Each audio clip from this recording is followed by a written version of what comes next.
তোরা যাকে western culture বলছিস এটা কোনো ইসলামিক কালচার হতে পারে না। আর ইসলামে এই কালচার অ্যালাও না। আমার বউ বোরকা পরে, এটা আমার হুকুম। তোদের মতো ওয়েস্টার্ন ড্রেস পরে শরীর প্রদর্শন করে বেড়ায় না। তোরা তো আমাকে অপমান করছিস, সাথে সাথে আমার বউকে অপমান করেছিস।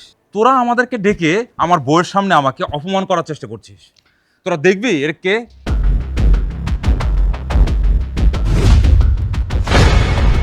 চিনতে পেরেছিস?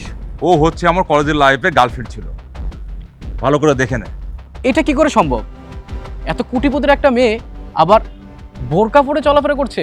কেন, কোথাও লেখা আছে কোটিপতি হলে পর্দা করা যাবে না, বোরকা পরা যাবে না? চাইলে সব কিছুই সম্ভব। আমার স্বামী ইসলামের পথে আমাকে এনেছে, আর আমি আমার স্বামীকে পেয়ে অনেক খুশি। আমাকে বাঙালি বধূ হিসেবে তৈরি করেছে। প্রথম প্রথম আমার অনেক কষ্ট হয়েছে, কিন্তু এখন সব ঠিক হয়ে গেছে। এখন আর আমাকে রাস্তাঘাটে কেউ ডিস্টার্ব করে না। আমি এখন বোরকা পরেই চলাফেরা করি, আর বোরকা আমার বডিগার্ড। আমি এখন গর্ব করে বলতে পারি আমি একজন ইমানদার।